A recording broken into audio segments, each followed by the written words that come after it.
All right, Damon Magazu joining us here in the Pirate Radio studios, getting ready for spring football. And Damon asked you a moment ago, what are your coaching duties right now? Currently, you said, "Hey, it's spring break." So, are you catching a breath at all? A little bit. Just trying to get unpacked right now. Yeah, you got home stuff to worry about. Spend time with the family and take a breather and just get geared up for spring ball. So, just been learning the defense and the ins and outs of it, and I'm ready to get out there on the practice field with the guys, watch them move around. Got to be exciting for you. You're coming into a situation where a team won 2 games last year, but the defense felt like they could have won 7, 8, 9 games the way they played. So you're coming into an established defense. Of course, there's roster turnover each and every year, but when you look at this defense, Damon, how excited are you to be a part of it? Oh, I'm extremely excited, and watching, the past couple years while I was at UNLV, I mean, this defense is in attack mode every single down, and I love how Coach Harrell coaches it and the scheme and how he calls it, and I'm just excited to be a part of it. Who are the players in your room you're looking forward to seeing out there on the field this spring? Really all of them, because, we've done some winter workouts, mat drills and things, but I'm just excited to get them in helmets, pads, and watch them, play as a complete player in the game of football. It's tough to see every little piece when you're in workouts and everything like that. So once we put the pads on, we're playing real ball at that point. I like to ask you coaches this: do you ever throw on your own old film to show guys what to do or maybe what not to do? I don't know. Do you ever throw that up there? I personally don't, but if I did, it'd be a lot of what not to do. That is definitely not true. You that. Got a very, very talented defense, and the old football cliche, it all starts up front. East Carolina put a premium on D-line like 4 or 5 years ago. It has paid off, as that is one of the strengths of this team, maybe the strength of the defense. But as you look at it as a whole, do you feel like there's no reason not to have another solid defense this season at East Carolina? Absolutely, and I think the goal, on all 3 sides of the ball is to improve and get better. Yeah. And so as much as we can improve, by positionally as a unit, special teams, it's only going to make the whole team better, and that's not just players, that's improving as coaches, improving as a staff, and it's a two-way street. So just trying to get 1% better every day, and everything else will take care of itself. And talking to Coach Houston and Coach Harrell previously, it sounds like, and Coach Houston saying this, really, Coach Harrell wants to coach up his guys like he always does, but Mike Houston wants the offense, and it's a new look offense, but the offense to bring the heat, the attack to the defense. The defense, as you said, is aggressive on every play.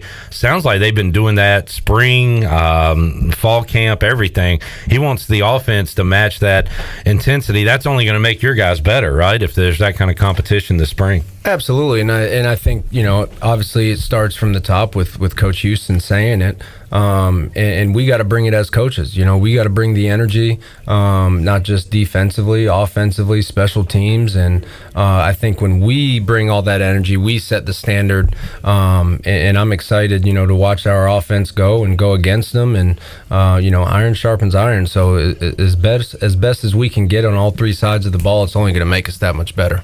I'll give a shout out to my guy, Jack Powers, who does a great job with the show he's doing right now. He had you and Elijah on, I believe, at the same time. He did. He's a character now. And I believe, did you get on Elijah Morris in practice? Is that what y'all were talking about? I did a little bit. It was kind of one of my first encounters. We hugged, after the fact.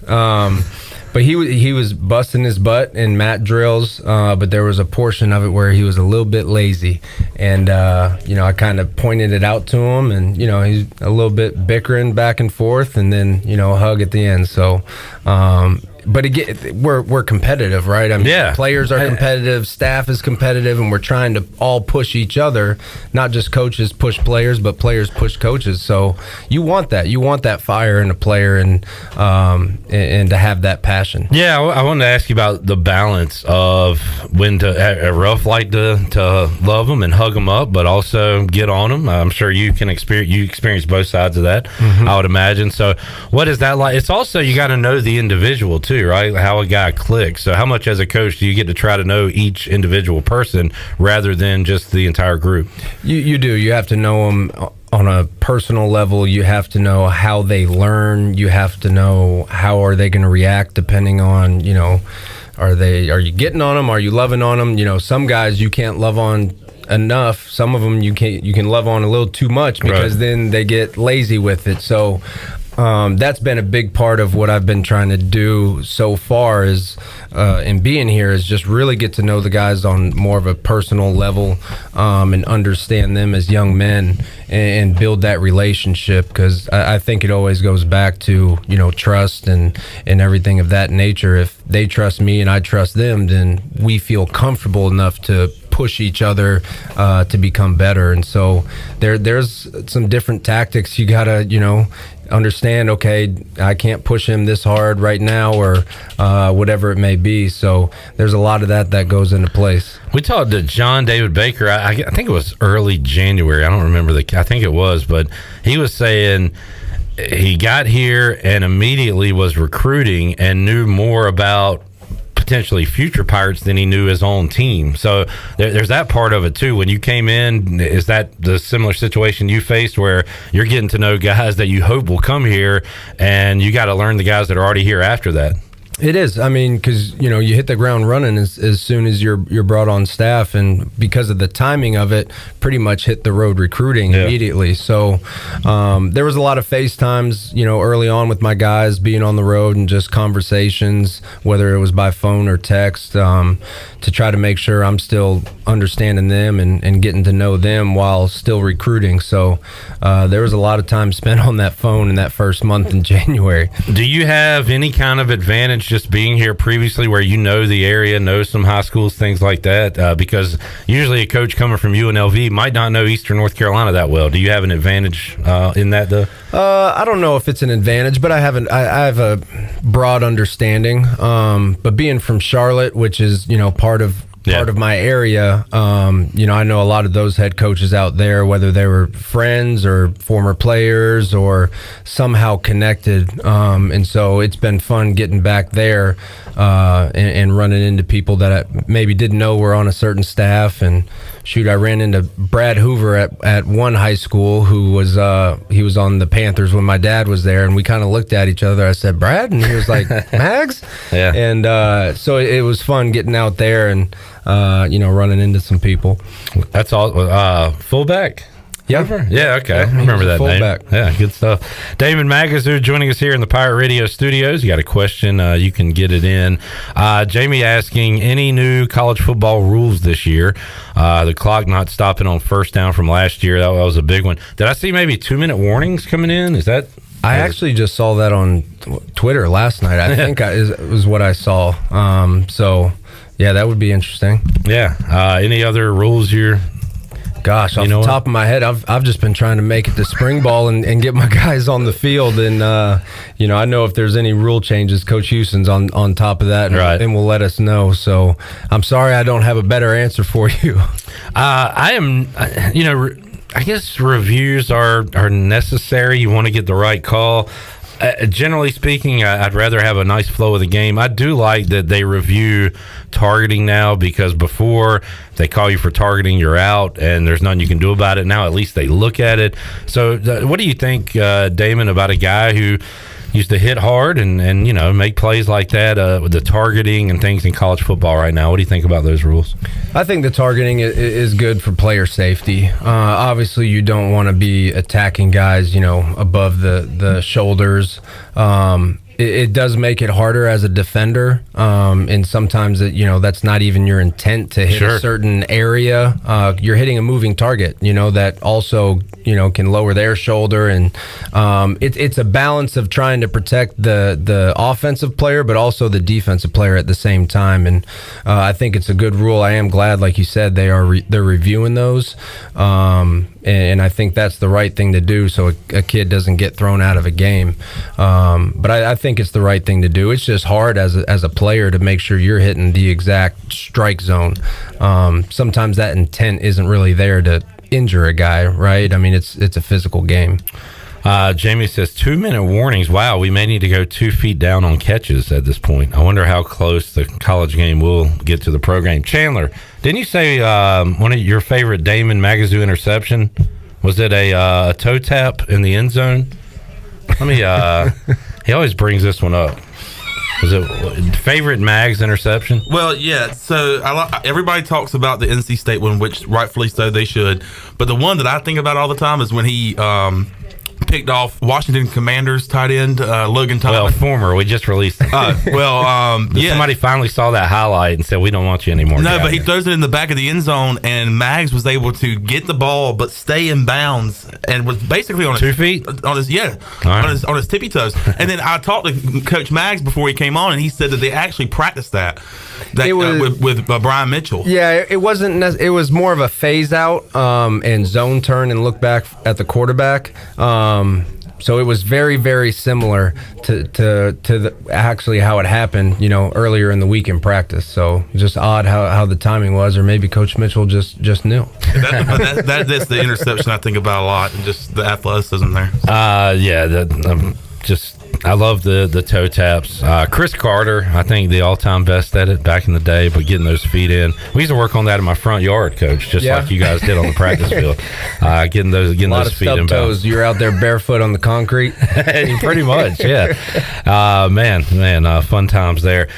Chad asking, where does Coach Mag see his career path going? Do you want to stay in college, or would you like to be coaching in the NFL at some point? I'd love to stay in college. I think, being around a high school kid and watching him grow and mature and graduate is one of the most fulfilling parts of our job. And there's something that's very pure about that, and helping a young man, grow and mature and start to, learn more about himself and learn about life, and maybe teach him how to cook and teach him how to look at his finances. And there's a lot of fun stuff that's non-football that goes into that piece at the college level that I enjoy helping young men with. That's an awesome answer. And maybe I'm wrong. I feel like at least nationally we're seeing maybe less of choosing college over pro as far as coaching goes, just because of the NIL and transfer portal and stuff. But that stuff hasn't jaded you too much as of yet, Coach? It hasn't. Not yet, at least. I think I'm going on year 9 of coaching in college. So, as long as that piece can stay the same, where I can affect young men and help them grow, then, I'd love to stay in college. And I feel like we do things. We just had some baseball players on last hour, and they put out a T-shirt and sell it at Shimmer, and they get a few bucks from that. I feel like that's kind of what NIL was designed to do. But just like anything, people see rules and then find a way to get around those rules and do other things, and it's become a completely different thing. How about on the surface? Do you agree with what the NIL is meant to be? I do. Yeah. I do, absolutely. I mean, I think, guys that are, making plays and have, some image about them and they can make money off of that, I completely agree with that. Yeah. In trying to get those young men as much money as we can, and I think it helps them throughout college and helps them to understand how to hopefully manage money, just maybe a smaller portion, so that way when they get a real-time, big-time job, whether it's the NFL or whatever, they have at least some experience of finances. Yeah. What would have been a good business for you, Damon, you think, when you were a player? Oof. What kind of we have Bryce Williams on. He'd obviously have had like a fishing and hunting Bass Pro Shops or something. How about you? Mine would probably be an Italian restaurant, because I'm a foodie, and Italian food always hits the spot. There you go. Go check out Familia on Fire Tower Road. One of our great sponsors, and some great food there. Damon Magazu joining us, Coach. Man, it's awesome to have you back here and to see your face again and to talk Pirate football with you. Cannot wait for the season. Spring ball, I'll ask you this. What do you Most excited about? What do you want to see from your guys this spring on the defensive side of the ball in the safeties room? The biggest thing is I just want to see as much effort as possible, and then we got to be a disciplined group on the back end, and that's the safety position, right? I mean, if you're not disciplined, then we're giving up touchdowns. So as long as they're giving great effort and we become a disciplined group, that's the biggest that I look for, immediately, right now in spring ball, and then we'll get the schematic stuff, taught as we continue throughout the spring. But the guys so far, they've had great attitude. They've been giving great effort, and we just got to continue to build up on the discipline piece. And man, we're losing a good one with Julius Wood, who was here last year. So a lot of spots up for grabs as we get into this portion of the season. Absolutely. I mean, it's constantly up for grabs. Yeah. If you think you're a starter, you got to keep it. And I tell my guys how you get playing time is you handle your stuff off the field. Being socially responsible, being academically responsible, and then you make plays. And as long as you can do those two things, then you're going to get some playing time. Before you go, Jamie is our Indiana guy here on YouTube. Does Coach Mags have any ties to Indiana? A fan of any Indiana teams? Funny he's asking. I was born in Terre Haute, Indiana. My dad was at Indiana State at the time, so I guess to my core, I'm a fighting Sycamore. All right, there you go. Larry Bird and Damon Magazu, the pride of, well, he was French Lick, but he did play at Indiana State. So.